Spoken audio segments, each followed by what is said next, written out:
First things first, I always get the question, what to wear. You want to wear something that is appropriate that you might wear in front of like your grandma. I'm not saying you got to wear a dress or anything like that, but you want to wear like, if you're wearing jeans, they don't need to have 25 holes in them. Wear whatever you're comfortable in. If you wear Carolina Elite stuff, that's great. If you want to wear your high school like gear, that's fine too. You just want to make sure you're dressed appropriately. It's your first impression a lot of times. And you want to make that the best impression possible. I also always say, like, if you're on an individual visit, it's really important. I know this sounds silly, guys, but I've coached at the college level. Wear shoes that make you look a little taller. Guys, we should not have phones visible, okay? If you're taking pictures, if you're exchanging numbers with a coach, if you're taking a video on a tour or something, that's fine. Otherwise, no phone at all. Headphones, not in. It's rude. You're on a visit, they're sacrificing their time to be with you. Headphones out, phones away. If it's a shoot around, doesn't matter. You can record pictures or videos, whatever, phones are away. Most programs don't do these college visits. The head coach at Catawba, I've known really well. I have a personal relationship with him. He's never done a group visit like that before. So again, it's not just a personal thing for you. We're representing our whole program here. Okay. On an individual visit, you want to get a picture with your with the coaching staff so you can post it. On a tour, players, you should be up at the front with the coaches. I think that a lot of times the older players do a good job with that. Younger kids, you just don't know. But younger kids, get up to where the coaches are. It's not a time to like goof, it's a time to kind of learn and pay attention. And like just kind of learn how a tour goes, learn the questions, because the point of a visit when you're in middle school isn't to go ahead and commit to a school most of the time. It's to take in information. I can't tell you how many kids I've talked to in high school that I'm like, hey, what kind of school do you want to go to? I don't know. Wherever gives me a scholarship. Well, that's not the best way to go about it. Like when you're visiting these places in middle school or early high school, start noting like things you like, things you don't like. Parents, encourage your kids to push up with the coaches. I know it's very easy for the parents to want to be the ones at the front asking questions, but try to empower your kids to do that. It's a life skill. And then it breaks or stops in the tour, that's a good time for parents to ask questions. Girls, when we take group pictures, smile. The extra stuff is for Snapchat. If you want to take a goofy picture after we take our picture, I'm cool with it. You should have fun. But the very first picture we take, we're taking a nice picture that we can post. All right. That represent our program. We don't want pictures that necessarily show the level of maturity. Like you got to think about it that way. I know that kids don't think that way. And they live in the generation of like pictures everywhere and it doesn't matter. They all do this, but we're representing our program. Smile, save the extra stuff for a goofy photo or for something else. Okay. Individual visits, what you put in, you get out. Show your personality. So the more you show your personality, the more the coaching staff is going to show theirs. If you act kind of dry, they're going to act kind of dry because you're not giving them anything to feed off of. So I think I struggled on college visits because I viewed it as an interview, and it kind of is. But here, I think a better way of phrasing it, David refers to it as like dating. Now, go with me on that. I don't mean actually dating, but when you date someone, you're trying to feel them out. You're trying to put your best foot forward. You're showing your personality too, though. It's not an interview where you need to be like tight-lipped and very careful. Like you can be a little bit sarcastic. You can be funny while still being respectful. All right. Kind of with the dating analogy, you're both working towards a marriage. But you're going to date a lot of people in the process. So what that means is like, you have to really get to know someone, and to get to know someone, you have to show your personality, and that way you can see theirs. Some coaches you might not vibe with, and some coaches you will. At the end of an individual visit, like when you get home, either in an email or a handwritten note, I think it's always nice to send like a thank you. They're sacrificing time with their family to spend that time with you. All right. So this is kind of like a timeline for everyone on what you should be doing at different ages. So from 6th to 7th grade, it's good to start attending individual camps. Now, the individual camps aren't as much for exposure at that level.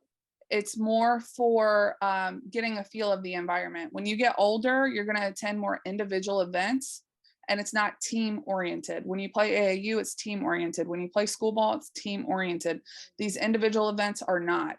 So it's important for kids to start going to some of these events and see the difference and learn how to adjust in those environments, because that is how an elite camp is set up. Is that what you want to talk about, Dave? Yeah, I just kind of want to give the rules for kind of elite camp, individual camps, stuff like that.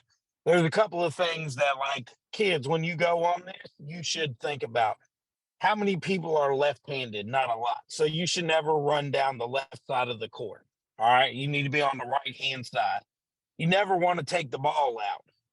You're like, coach, well, we got to get the ball out. Well, the person that gets the ball out of bounds is probably going to make one pass to score. Otherwise, they're taking it themselves. So, and this is just how the elite camp works. And then do the intangible stuff. To over talk on defense, talk all the time. Be the person that's high fiving. Be an energy person. Tell everyone good job. Be the first one to help people up. I know that sounds really stupid, but every college coach wants those kids, and you'll immediately go on that list for them to continue to follow you. Now, if you go score 30 points, but you give up 40, like that's not going to work. So you have to play defense, do the stuff that like makes you look different than everyone else there. Absolutely. Thanks, Dave. Yep. Like I said, when you're in middle school, just start making note of the things that you like and what you don't like. Go ahead and start educating and preparing yourself for the recruiting process like you're doing tonight. In 7th grade, I think that's a good place to start in making the list of maybe schools you're interested in. You can start with like 3 dream schools. What are the schools you would like love to go play at one day? And then maybe 3 that you think are a little bit more realistic for you. And then try to build relationships with those coaches through camps. A lot of schools have elite camps, but in 7th grade, you can also they have like younger kid camps, and a lot of those are little kids, but they do have middle schoolers. And if you start separating yourself somewhere like that, you'll get invites to elite camps, and you'll be able to develop those relationships even stronger. 8th and 9th grade, you want to attend specific individual camps and aim to separate yourself. So similar to what David kind of shared about, these are just some examples of good individual camps. There's a million, guys. Some of them are just money grabs, and they don't actually do anything to try to help you get better. A lot of these are camps that David's involved in. Anybody that like our coaching staff or recruiting group, we can all help with the individual events. If you get invites and things like that, it's good to check with us, because some of them are just trying to grab your money on that. By 8th and 9th grade, if you're going to those events, it's not just to feel the environment, it's to try to start separating yourself. Like the stuff Dave said, doing the intangibles, diving on the floor, talking on defense, boxing out, rebounding, getting deflections. Those are the things that can really make you stand out, even if you're not scoring. You're not always going to be able to score. Sometimes the ball just doesn't fall. Now we're making a bigger list of schools you're interested in, so it can build off of this original list. 5 dream schools, 5 realistic schools, and then 5 schools at levels other than Division I. And it's good just to like start looking at different levels, guys. I played Division II. I didn't start looking until I was a senior. It was a little too late. There's a lot of really good options in a lot of really cool parts of the country. So start looking at that. In 8th or 9th grade, you want to start looking at, or you want to pick at least 2 or 3 elite camps to attend. That's college elite camps.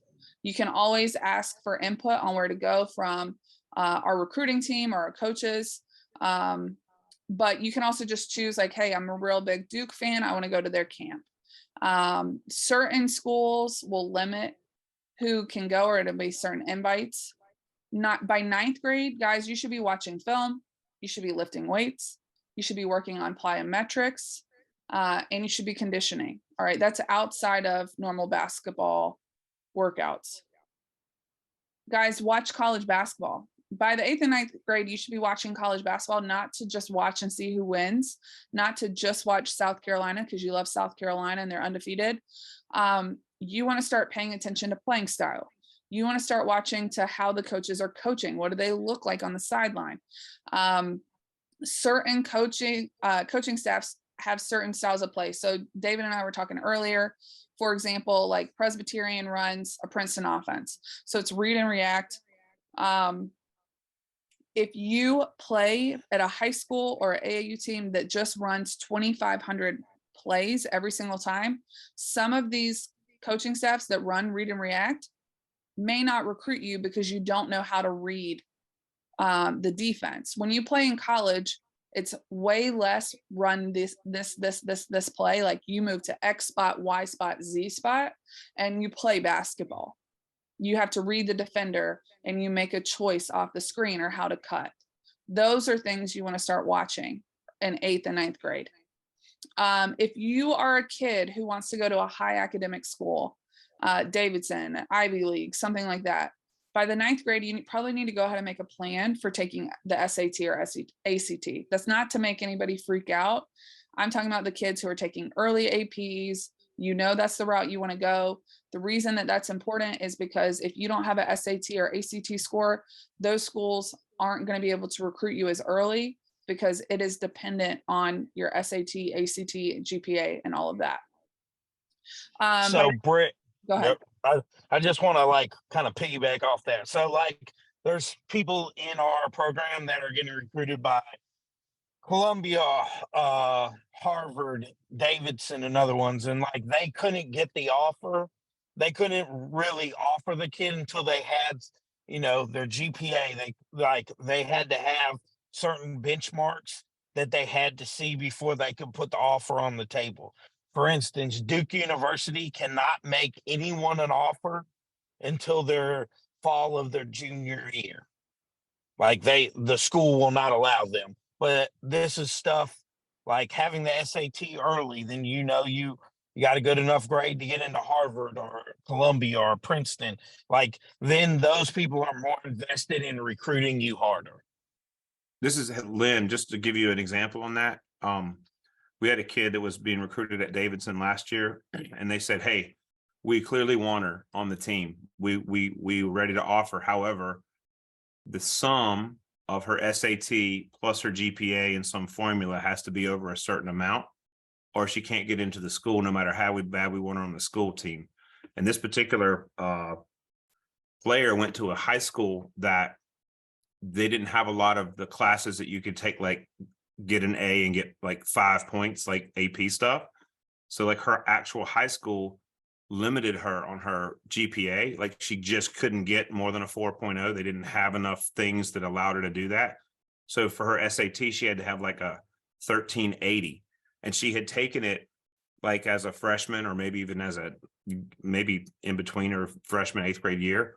And she had like 12 something. And they're like, well, you got to take it again. And you got to get the two highest scores to get to 1380. So like, it's not necessarily required for most schools anymore, but these college coaches, they have a formula they know for their school to make it work. If you have it early, then they'll really lock into wanting to recruit you. If you don't have it, then they can only spend, like David said, they can only spend but a little bit of time on you because they don't know if you can make the grades to even qualify. Yeah, it'll help them pull the trigger faster. The last thing here, guys, if you're in 8th and 9th grade, you really should be training at least twice a week. Guys, if you go to a school that has access to a shooting machine, it's really, really good for muscle memory. If you say you are a really good shooter, you should be shooting on that gun or shooting machine however many times a week to get 1,000 makes. That's what it takes to become really, really good. You can set timers on it to make your release a lot quicker, and it helps you start separating yourself. But that's basketball training at least twice a week. When I talk about watching film or lifting or working on plyometrics or conditioning, that's separate. we might be able to put that together and give you a better forum to really get into your age group or your recruiting circle, that kind of thing. So does that make sense, Brittany? Yeah, absolutely. Anyway, that's all I wanted to add, because I do think that's sort of our next steps for this year for recruiting information, is getting everybody to know what their spot is, their lane, their track, their circle. I'm good with it. All right, guys. Well, we're going to wind down. If you have individual questions from this session, you can stay on and we can answer them. You're always welcome to shoot me an email as well. And if anyone has a question that seems like it'd be relevant to the group, feel free to ask it now. Otherwise, we'll finish out. On elite camp selection, I really encourage everybody. I know you don't have to, and you can go whatever you want to do, whatever you want to do, but I really encourage everybody to have a conversation with one of our recruiting team people, because, you know, just like there's only so many live events that you can go play in front of college coaches, there's only so many elite camps you're going to get to go to. And if there's 4 or 5 schools that would really be interested in you, but you choose to go to, you know, I pick a school that you wouldn't be able to go play there, and you burn one of those weekends doing that, you're never going to get that weekend back. And I think it's really good for you to know, like, which camps would have coaches that would want you, or that you're in that range, and go there. Like, I think it's super important to not waste your time. Your 8th grade, you can go to 2 in June and 1 in August.